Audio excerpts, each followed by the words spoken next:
Hi friends, నా పేరు Pavan. Welcome to my reviews తెలుగులో. ప్రోమో 1 అయింది, తర్వాత ప్రోమో 2 కూడా వచ్చింది. ప్రోమో 1 చూసాక నాకు అసలు దాని గురించి మాట్లాడబుద్ధి కాలే, చేయబుద్ధి కాలే, అందుకే చేయలేదు. ఏం చేస్తాం ట్రూత్ ఆర్ డేర్ గేమ్ గురించి? వాళ్ళు ఏమో నిజాలు చెప్పేస్తారా? చెప్పరు. ఏది అవసరమో, ఏది వర్కౌట్ అవుతుందో అలాంటివే చెప్తారు. సో అది మెయిన్ ఎపిసోడ్లోనే కవర్ చేద్దామని చెప్పి కవర్ చేయలే. ప్రోమో 2 వచ్చింది. ప్రోమో 2లో ఆ టాస్క్ ఏదైతే చూసానో ఇటు అప్పుడే ఇంత త్వరగానే తెచ్చేసాడు బిగ్ బాస్. ఈ సెంటిమెంట్ ఎమోషనల్ టాస్క్ అనిపించింది.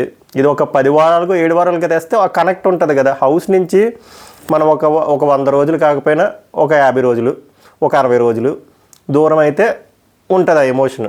ఎందుకంటే అప్పటి వరకు కలిసి ఉండి సడన్గా వేరే వాళ్ళ దగ్గర అన్ని రోజులు ఉన్నాం కాబట్టి ఆ ఎమోషనల్గా బ్రేక్ డౌన్ ఉంటుంది, ఆ హోమ్ సిక్ ఉంటుంది. బట్ పట్టుమని 2 వారాలు అవ్వకముందు ఈ టాస్క్ పెట్టడం ఏంటో, వాళ్ళు అలా బ్రేక్ డౌన్ అవ్వడం ఏంటో, మళ్ళీ ఇప్పుడు అలా బ్రేక్ డౌన్ అయ్యానని చెప్పి వాళ్ళు ఎమోషనల్ని హేళన చేసేవేంద్ర స్వామి అంటారు. నేను చెయ్యను, కానీ నేను ఈ టైప్ ఆఫ్ టాస్క్ పెద్ద బిగ్ ఫ్యాన్ కాదు. అంటే 10 వారాలు 7 వారాలకు ఓకే, ఇలా 2 వారాలకి 3 వారాలకి అంటే ఎక్కడ నాకు. బట్ ఇది ఎక్కే వాళ్ళకి కూడా ఉంటుంది, ఎందుకంటే ఒక్కొక్కరికి ఎమోషన్ పాయింట్స్ ఒక్కొక్క దగ్గర ఉంటాయి.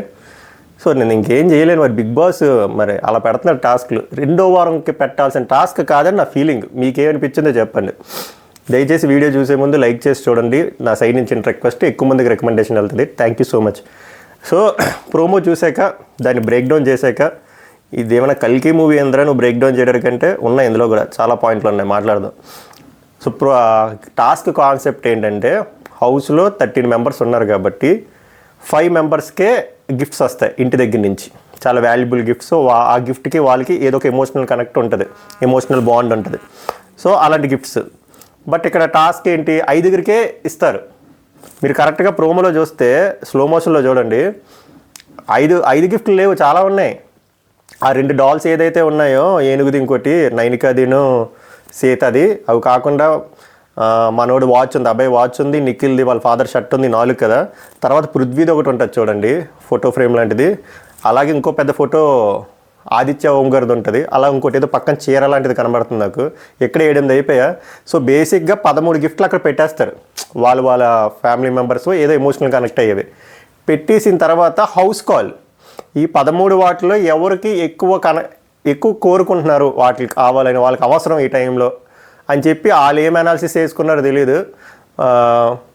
సో ఆ 13 మంది ఏకాభిప్రాయం ఏదో అనుకుని 5గురిని తీసుకొని ఉంటారు. అది మనకి మెయిన్ ఎపిసోడ్లోనే తెలియాలి, లైవ్లో తెలియాలి. ఈ ట్రూత్ ఆర్ డేర్ గేమ్ అయితే తెలుస్తుంది, అప్పుడు చూద్దాం. బట్ యాజ్ ఆఫ్ నౌ నాకు అర్థమైంది, అందరి గిఫ్ట్లు ఇది చూపించారు. మనకి ప్రోమోలో అందరూ చూపించలో ఒక 6-7 చూపించారు. 5గురిని సెలెక్ట్ చేయాలి. 5గురిని సెలెక్ట్ చేసినప్పుడు నాకు ఏమనిపించిందంటే, 5గురిలో ఎవరున్నారు, నిఖిల్ ఉన్నాడు, అబ్బాయి, ఇంకో 2 అమ్మాయిలు ఉన్నారు, నైనిక, సీత. ఇంకెవరు ఉన్నారో అంతగా అర్థం కాలే, ఎందుకంటే వాళ్ళ కంటెంట్ కనబడలేదు. పృథ్వీ లేడనిపిస్తుంది, ఆదిత్య ఓంగారు ఉండొచ్చు, బట్ అంత లేదు కాబట్టి ప్రోమోలో చూపించలేదు అనిపించింది. సో ఇక్కడ టాస్క్ ఏంటంటే, ఆ 5గురికి 5 లాలీపాప్స్ ఇచ్చి ఉంటారు. 5 లాలీపాప్స్ ఇచ్చి చివరికి ఒకటే డాల్ అంటారు, ఒకటే గిఫ్ట్ ఉండాలి. అది ఎవరు ఉంటారో ఆ గిఫ్ట్ వాళ్ళు తీసుకోవచ్చు. సో ఎవరికి ఎంత కనెక్ట్ ఉందో ఆ గిఫ్ట్ గురించి మాట్లాడాలి, ఆ వస్తువు గురించి. ఎవరికైతే బాగా సెన్సిబుల్, బాగా ఈ టైంలో కావాలనుకుంటున్నారో వాళ్ళకి వదిలేసి మిగిలిన సాక్రిఫైస్ చేసి వాళ్ళ లాలీపాప్. ఫర్ ఎగ్జాంపుల్ ఇప్పుడు అబ్బాయి నవీన్ నాకేమనిపించిందని సీతకి ఇచ్చాడు అనిపించింది. సో సీతకు ఒక లాలీపాప్ వచ్చింది. ఏంటో ఈ లాలీపాప్ గేమ్. ఇప్పుడు అలాగే నిఖిల్ నైనికాకి ఇచ్చారు అనుకో, నైనికాకు ఒక లాలీపాప్. సో నైనికా దగ్గర ఆల్రెడీ ఒక లాలీపాప్ ఉంటుంది కదా, సీత దగ్గర 2. నెక్స్ట్ ఇంకో పర్సన్ ఎవరికైతే ఇచ్చారో 3-2 వాళ్ళు విన్. సో వాళ్ళకే గిఫ్ట్ ఉంటుంది. నాకు తెలిసి సీతకు ఉంటుందేమో అనుకుంటున్నాను నేను, జస్ట్ గెస్ అంతే, నాకేం తెలియదు, లీక్ కాదు ఏమీ కాదు. సో ఇది గేమ్. సో ఇక్కడ మెయిన్గా ఎమోషనల్ కనెక్ట్ అయిన వాళ్ళు ఎవరు బాగా, నైనిక, అబ్బాయి నవీన్, సీత, నిఖిల్. వాళ్ళు ఏం మాట్లాడుకున్నారో విందాం. నిఖిల్ది వచ్చేసరికి వాళ్ళ ఫాదర్ షర్ట్, అబ్బాయిది వచ్చేసరికి తన వాచ్. బట్ ఆ వాచ్కి ఒక స్టోరీ అని చెప్తా. సీతది ఒక డాల్ ఉంది, నైనిది ఒక డాల్ ఉంది ఎలిఫెంట్ లాగా, సీతది ఒక చిన్న డాల్ ఉంది. సో అది టాస్క్. ఇప్పుడు ఏం చెప్తాడంటే, నిఖిల్ చెప్తాడు ఆ షర్ట్ గురించి, మా నాన్నతో నేను ఎక్కువ మాట్లాడను, బేసిక్గా అబ్బాయిలు ఎవరైనా అంతే. అది కరెక్ట్. అబ్బాయిలు ఎంత ఎక్స్ట్రోవర్ట్ అబ్బాయిలు అయినా సరే ఫాదర్స్ దగ్గరికి వచ్చేసరికి ఇంట్రోవర్ట్లోనే ఉంటారు, మనోడు చెప్పింది కరెక్టే. సో నేను మా ఫాదర్తో నేను ఎక్కువ మాట్లాడను కాబట్టి నేను దొంగతనంగా తెచ్చుకునే షర్ట్ అది మా ఫాదర్ది, అది హక్ చేసుకుంటే మా ఫాదర్ని హక్ చేసుకుంటున్నట్టు ఉంటుంది. సో అంత ఎమోషనల్ కనెక్ట్ ఉంది అని చెప్పి మనోడు ఎమోషన్ అవుతాడు. అది నిఖిల్కి ఆ షర్ట్కి ఉన్న emotional bond. Next Abhay Naveen వచ్చేసరికి ఆ వాచ్ అభయ్ నవీన్ మూవీస్లోకి వచ్చిన కొత్తలో స్టార్టింగ్లో తన సంపాదించుకున్న డబ్బులతో కొన్న వాచ్ అంట.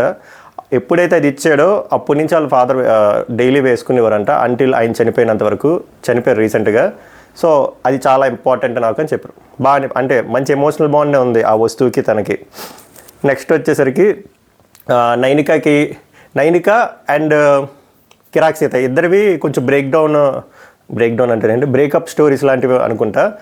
సీతకి ఏమైందంటే ఒక 5 years రిలేషన్షిప్లో ఉందంట అమ్మ.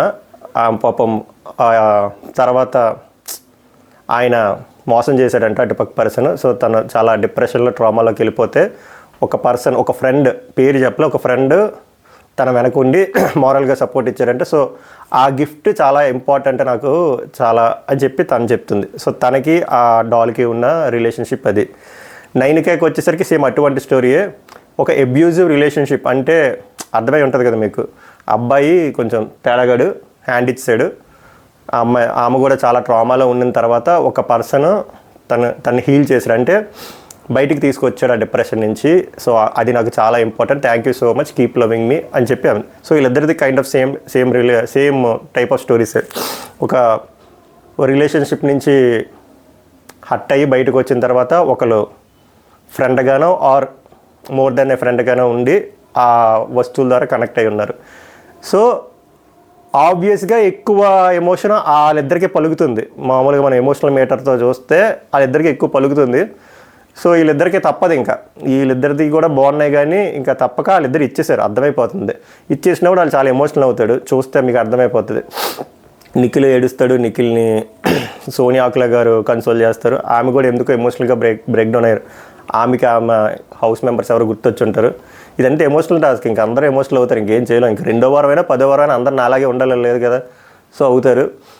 అభయ్ నవీన్ కూడా అవుతాడు. అభయ్ నవీన్ ఆ లాలీపాప్ నాకు అర్థమైంది ఏంటంటే సీతకి ఇచ్చాడు అనిపించింది. ఓవరాల్గా సీతకు వచ్చిందేమో నా వైల్డ్ గెస్. ఇది టాస్క్. మెయిన్ ఎపిసోడ్లో ఇంకా బాగా తెలుస్తుంది, లైవ్లో కూడా తెలిస్తే. లైవ్లో వస్తే వెంటనే క్లియర్గా ఇంత లాంగ్ వీడియోలా కాకపోయినా ఒక షార్ట్లోనే చేస్తా. ఓవరాల్గా ఎలా అనిపించిందంటే ఓకే, సడన్గా ఈ స్టార్ మా పరివార్ గేమ్లకి విముక్తి కలిగింది అనిపించింది. అట్లీస్ట్ ఈ ఎమోషనల్ కనెక్ట్ అయిపోయినా వెళ్ళారు.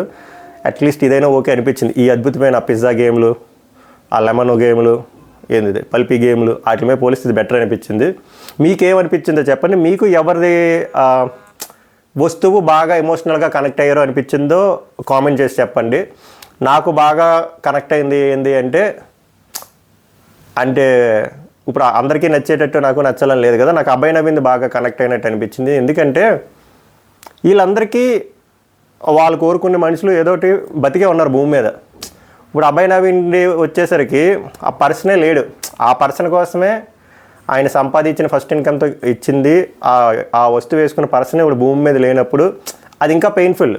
పర్సన్ మనం మోసం చేసినా, చీట్ చేసినా, ఏం చేసినా, చుట్టుపక్కల ఎక్కడో ఉన్నా ఓకే, కానీ ఒక పర్సనే భూమి మీద లేనప్పుడు అది ఇంకా పెయిన్ఫుల్ టాస్క్. అది ఇంకా పెయిన్ఫుల్ ఎమోషన్ అది క్యారీ చేయడం through out the life. But ఏం చెప్పలేం, ఇంక ఎవరు ఎమోషనల్ది. నాకైతే అది బాగా ఎమోషనల్. నేను కనెక్ట్ అయింది అభయ్ నవీన్ది కనెక్ట్ అయ్యాను నేను. మీకు ఎవరిది కనెక్ట్ అయ్యారో ఆనెస్ట్గా లైక్ చేసి కామెంట్ చేయండి. నెక్స్ట్ వీడియోలో మళ్ళీ కలుద్దాం. Until then good by.